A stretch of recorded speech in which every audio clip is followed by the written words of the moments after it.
Hablar de la élite regiomontana es referirse a un tema sumamente complejo, ya que no solo repercute a su entorno físico restringido, sino que va más allá e impacta en la historia del país y en la construcción de la nación. Si queremos comenzar a analizar la relación del empresario regiomontano con el gobierno central, debemos considerar diferentes puntos de análisis, entender momentos cruciales de la historia mexicana y reconocer los liderazgos y personalidades vitales del núcleo regiomontano.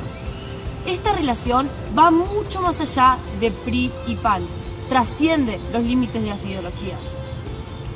Debemos entender que la élite regiomontana es un núcleo de poder sumamente importante a nivel estatal y nacional. La élite regiomontana tiene tradicionalmente una identidad industrial muy fuerte, acompañada a la vez de una importante dimensión caritativa paraestatal. Estos valores, combinados de producción y asistencialismo, están enraizados en el espíritu regiomontano y constituyen su modelo. El nivel organizativo del grupo le dará la posibilidad a los regiomontanos de hacer frente a los dueños del Estado cuando sus necesidades e intereses se ven afectados.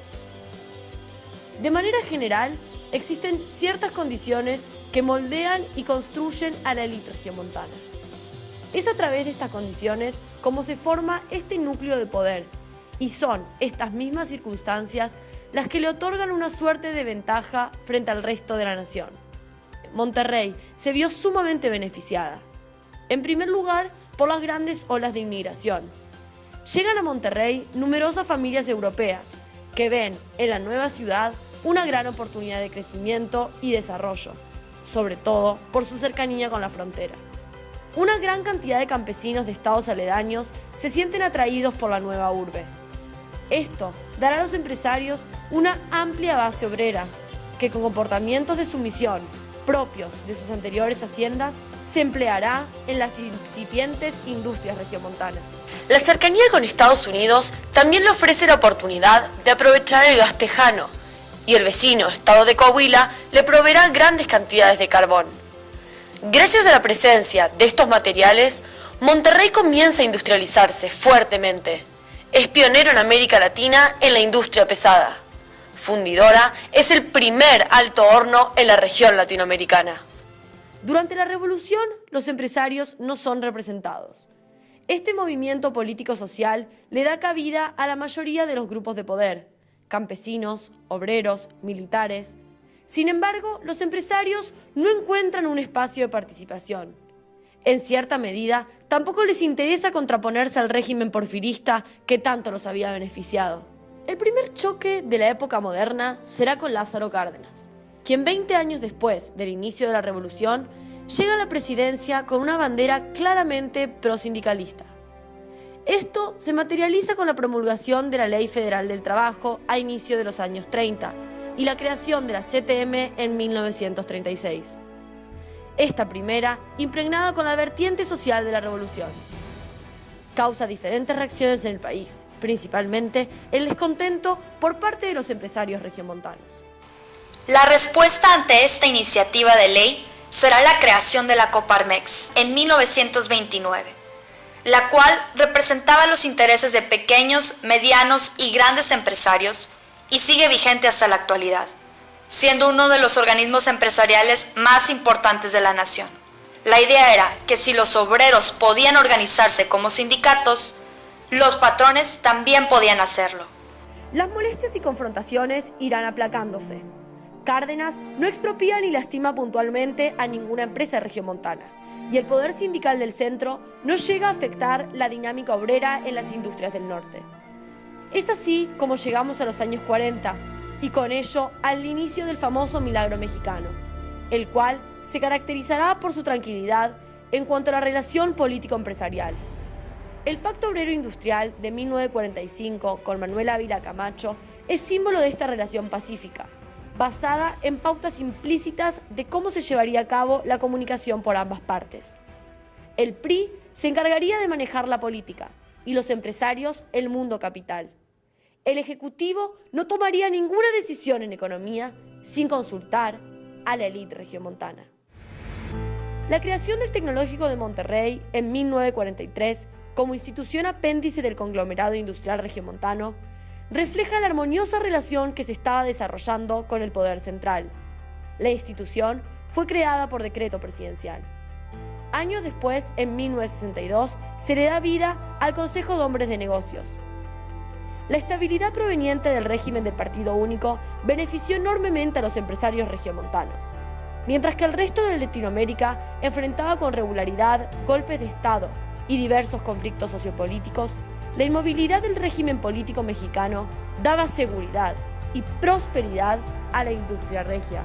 Pero esta tranquilidad se verá fuertemente interrumpida en los 70s.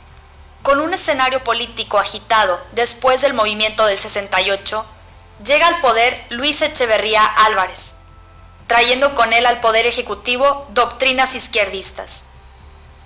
Se rompe la regla de oro que se había mantenido en las décadas anteriores. El presidente deja de consultar a la élite regiomontana en materia de política económica. Hubo además fricciones puntuales con los empresarios regiomontanos, como el caso del recorte de suministro de papel para el periódico El Sol, ahora conocido como El Norte, cuyos dueños eran miembros de la familia Garzazada y la familia Junco. El conflicto finalmente se materializará con el asesinato de Eugenio Garzazada en 1973. Es inevitable establecer que este fue un golpe directo y personal contra la élite empresarial regia. Esta tensión traspasa la época de López Portillo. Sin embargo, será él quien en un principio busque congraciarse con el empresariado. Se indemniza a las personas a las que se les había expropiado en el Valle del Yaqui y se firma la Alianza para la Producción en 1976.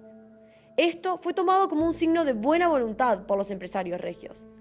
Si bien los conflictos aminoran y comienza el establecimiento de una relación un tanto más armoniosa, será esta vez el escenario económico nacional el que volverá a trastocar la relación entre ambas partes. En primera medida, la economía estatal comienza a petrolizarse, y si bien esto le dará autonomía al empresariado en el norte, llegará una fuerte evaluación del peso de 866% y déficit de las finanzas públicas, que alcanzó un impresionante 9.1% del PIB, debilitándose así los indicadores macroeconómicos y desentivándose a los inversionistas. Finalmente, López Portillo decide estatizar la banca en 1982, ahora sí una acción que atentaría directamente contra la economía nacional. Los empresarios deciden tomar cartas en el asunto y atacan con dos medidas en diferentes puntos clave. Del lado económico, retiran sus capitales del país. Esto va a terminar siendo considerado como una traición por López Portillo, quien lo anuncia como tal el mismo día de su informe de gobierno en 1982. En el ámbito político, los empresarios se organizan y dan vida al Consejo Coordinador Empresarial en 1976, asociación que incluye grandes organizaciones nacionales y consejos y cámaras empresariales. Esto para generar un organismo único que represente a todos los empresarios a nivel nacional, más allá de la diferencia entre ramas e industrias. Es así como México entra al neoliberalismo, con pasos agigantados hacia la democracia. La llegada de esta nueva época marca otro hito para la relación empresario-político. Las ideas en materia económica van a comenzar a alinearse con el discurso del empresario regiomontano. Se comienza con un proceso de apertura y globalización que involucra el achicamiento del Estado. Actos como los préstamos al Grupo Alfa por parte de Miguel de la Madrid reflejan una nueva era de reconciliación. Otra nueva pauta será la firma del Telecán en 1994, lo cual dotará de mayor autonomía y autosuficiencia al empresario, quien decide despegarse del centro para mirar a su vecino, Estados Unidos y a Europa. Finalmente, llega el año 2000. El de la alternancia política, y México se despedirá del partido gobernante por 70 años. Los empresarios habían participado intensamente en tal despedida. La dinámica entre empresarios y gobierno central se verá profundamente transformada en paralelo a la apertura y democratización del escenario político. Las relaciones durante el régimen del partido hegemónico se daban directamente entre los empresarios y el presidente. A partir del 97, con la pérdida de la mayoría del PRI en las cámaras legislativas, se genera una dinámica que hoy conocemos como cabildeo. Las empresas regiomontanas han sabido adaptarse a estos cambios. Siguen siendo un grupo muy organizado, con relaciones bien establecidas a nivel de institución. Hoy en día, la sociedad civil regiomontana presenta un incipiente despertar de actitud cívica. Hay un grupo de organizaciones civiles que está comenzando a activarse, involucrándose en el nuevo modelo de hacer política. Muchas de estas instituciones de la sociedad civil son impulsadas por el mismo empresariado. Nos parece importante incluir en este análisis al TEC como encarnación y representación de los valores del empresariado regiomontano y los ideales de esta élite. En la medida en que los estados se involucran más en la economía y los empresarios en asuntos políticos, queda muy poco espacio para la sociedad civil para que ésta comience a involucrarse, ya que no tiene tanta fuerza como los otros dos entes. Somos nosotros quienes debemos buscar este espacio para no quedar excluidos en el proceso de toma de decisiones. Emprendamos, pero esta vez en la activación y organización de nuestra sociedad civil. Comencemos a tomar lo bueno de nuestros empresarios.